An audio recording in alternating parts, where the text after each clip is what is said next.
Okay, welcome back to Handyman in the Movies. I don't know if I've ever introduced myself. My name's Cody. I know I've been doing videos for a little while here. But if you didn't watch the introduction to the channel, my whole idea is that as a regular kind of blue collar guy who does maintenance, I'm going to talk about the movies that I love and hopefully expand my own horizons into more artsy stuff, but bring a regular blue collar perspective to it. Anyway, that being said, this is the start of a new series that I wanted to do about my favorite living, working director. And no, it's not Martin Scorsese, even though I love Martin. It's not Steven Spielberg. It's not Paul Thomas Anderson. I love all their work. I look forward to their work. But my personal favorite of all time, who's alive and working right now, is Guillermo Del Toro. Guillermo has um, had an unlikely rise to artistic achievement. Um, Somebody who wins Best Picture and Best Director for a movie about a woman who's in love with a fish man. I I have great affection for an artist who tells their own stories and finds success doing that without mixing in a lot of other stuff that isn't them. There's good, bad, or indifferent. Guillermo's movies are entirely him, and I find that incredibly charming. Something else that I love about Del Toro is, like a lot of artists aren't very good at public speaking, and that's fine. Artists express themselves through their art, right? They're not meant to be good public speakers. That's not how they put themselves out there. Del Toro is the exception to this rule. He is an incredibly gifted public speaker. He is insightful. He is witty. He is interesting. And so his own commentary on his films elevates them to a level that other filmmakers don't, for me. And there's the films themselves. They're always something different. They're never what I expect. Sometimes they challenge me in a way that I don't even like them at first, but they won't leave me alone. They continually pester me until I dig in and I think, well, what is it that's bothering me? What do I think that's wrong? And then those weaknesses that I perceive end up becoming strengths. And these idiosyncrasies turn out to be really important. Anyway, I'm struggling to express myself. I struggle more than Del Toro does.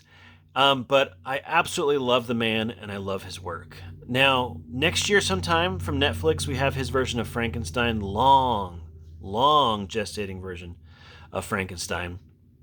So I wanted to go back and I wanted to talk about all of his movies. And I wanted to do it in chronological order. We'll talk about which ones are my favorites, but spoiler alert, his entire filmography is almost, you can't separate one from the other in a weird way, but we'll talk about it. So we're going to start off with Guillermo's first movie, Cronos, from 1993. Now, this is a vampire film. This is the movie that brought him international acclaim and, kind of unfortunately looking back, brought him to the attention of Harvey Weinstein and his company, which brought him to America to make Mimic. But we'll get there. Anyway, going back to Cronos. Cronos is a vampire film starring Federico Lupe, or Lupi, I think you say it, who plays an old man, Jesus Gris, who is a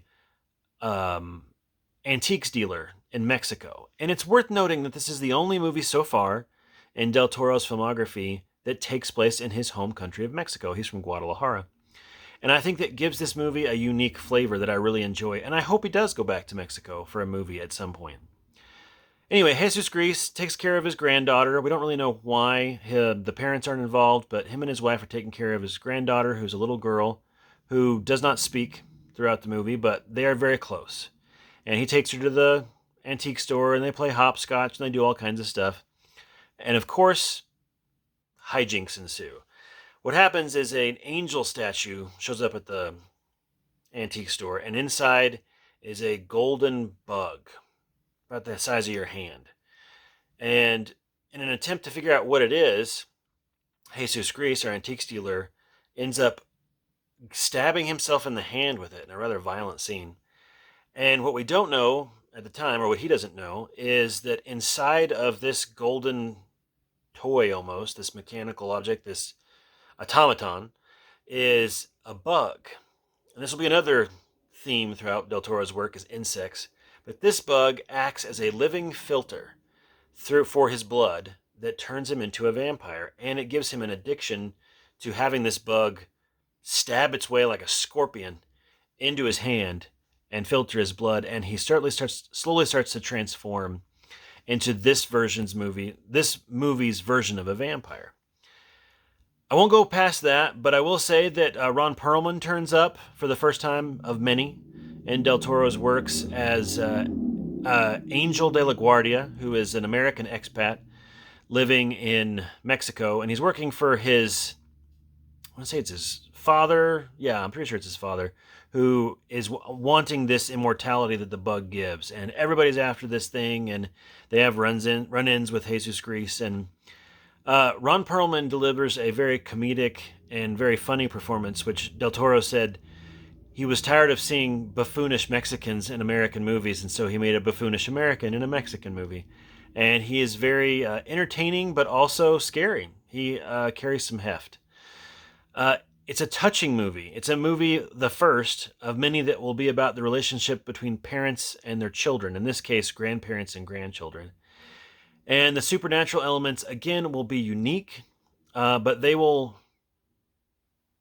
not really metaphors, but they will have a thematic purpose in the narrative. They will be about more than just the supernatural implications that they have. This movie is about aging and about death and about how we deal with that.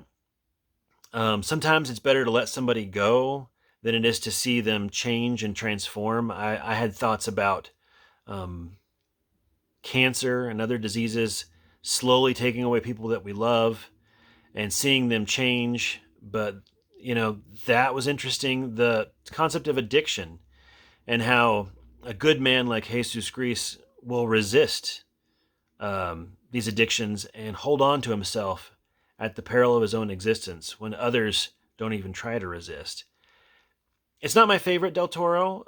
It is a little rough around the edges, which is charming, but I do love it. It is, I think, a perfect introductory point to his works.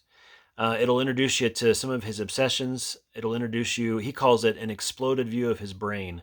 All the things that are important to him are here, even if they're in diamond in the rough kind of form. So yeah, Cronos, and just a little home video note, it is available on Vudu. It's available from a Criterion Collection Blu-ray, which is very good. And starting in February, the BFI in England and other places is releasing a deluxe 4K, which of course I will pick up and watch. Anyway, start it off. If you're interested in Del Toro, start with Cronos. I don't think a lot of other filmmakers, you don't want to start with their first movie. It's a bad idea, but it's a good idea with his work. It's a interesting, funny, heartfelt, interesting supernatural film, and his first stop on the many stories he'll tell about vampirism and the different ways he'll use it in his work. Anyway, thanks for watching, and if you do have comments, I would love to hear what your favorite Del Toro film is. If you haven't seen this and you give it a watch, I'd love to hear your first-time thoughts about watching it, and I will catch you on the next video.